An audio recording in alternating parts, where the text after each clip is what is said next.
Hello, welcome to Skull RPG Podcast. My name's Dwight Skull. My name's Jacob Skull. And today we're going to teach you how to tell your story. So to quasi carry on with Vampire, there's another one done by White Wolf that we've played called Mage, the Ascension or the Awakening. Different versions. Different versions. Game. The fun thing with White Wolf is in their Universe of World of Darkness, they have like 10 to 15 RPG systems that all coexist at the same time in the world, where you could have your mage character run into your vampire character, who can run into your werewolf character, who could run into your ghost character, who could run into your fae character, who could run into your demon character. And that's half of the list off the top of my head. Yeah, I'm pretty sure there's an angel character too. And anyway, all that to say is think of these books would be kind of like... what if D&D had a main book that was like clerics? Let's say everybody loved to play clerics. I don't know why. Let's just say wizards. Fine. Pick one. But then they had ancillary books that were like, oh, here's the bard book. Oh, here's the fighter book. Oh, here's the... And so it allowed you to not just all play human clerics, but now you could play like elven wizards too. That's kind of what this is. And so Mage the Ascension is a group of humans, not vampires, who are mages, meaning they're wizards. And it's kind of a fun system in terms of magic is basically whatever you need it to be for it to work. It's your will is impressing on the world's will. Yep. So it's easier for you in medieval times to summon a dragon because everybody believes in dragons. But not so much. It's a lot harder to do that now because nobody believes in dragons. You can still do it, but you have to have the sheer will to override common consciousness. And then if, kind of like how in Vampire, where you're supposed to be hidden, they have the same problem. The universe doesn't like you changing things. So if there's things that make somebody sees it, you start to get what's called paradox, where you're starting to become against the norm of the world. Once you have enough paradox, something bad happens. Either you slip into a coma, physical damage, all sorts of nastiness can happen. So that's the world of Mage. I'm going to touch on a couple of them. You could also be a werewolf. Werewolves are incredibly powerful brutes, but they did the same thing with mage as well. Mages as they did with vampires.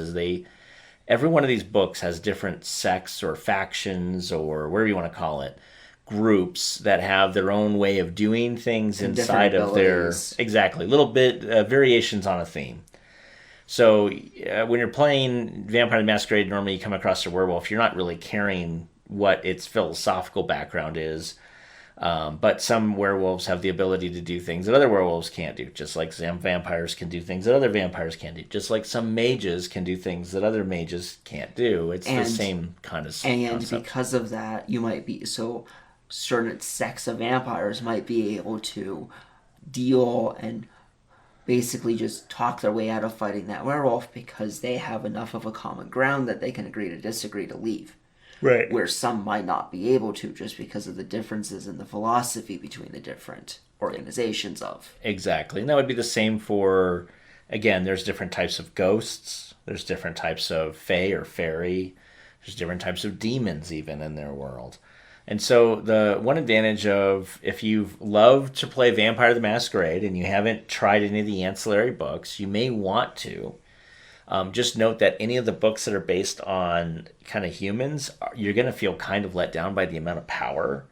And at that point, I'll be honest, conflict is exactly the last thing you want to do because now you're a human that can do a little, you can hit above your weight class, but you can't take getting hit from somebody above your weight class. You have to have somebody who can heal, but the problem with healing is... It's all against the world, basically. Not as bad, it's more of that person has to, at lower levels, has to touch you, and they might not be able to heal all of the damage because if it's aggravated, and a lot of the things that you fight in the supernatural only deal aggravated because that's the only thing that hurts them. Yeah, so an aggravated damage would be fire or a claw from a magical being.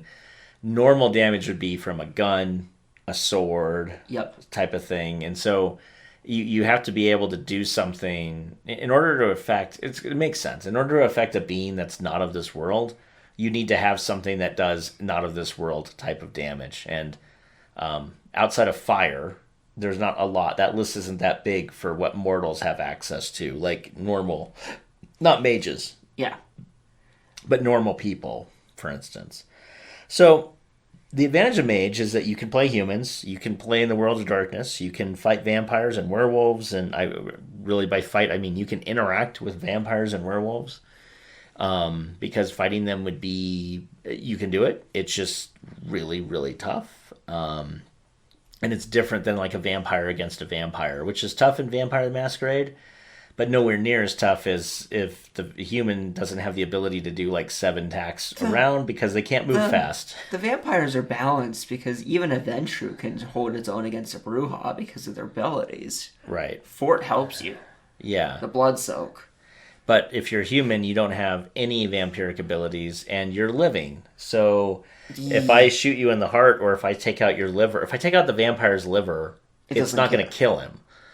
It's going to hurt, but it's not going to kill him. If I take out the vampire's heart, it kills him. But if I take out a human's liver, that's problematic. Like in the short term and very quickly in the long term. Only the mages that can heal can go really toe to toe for a while. Yeah. So it's a fun game. I would say overall, would I recommend Mage?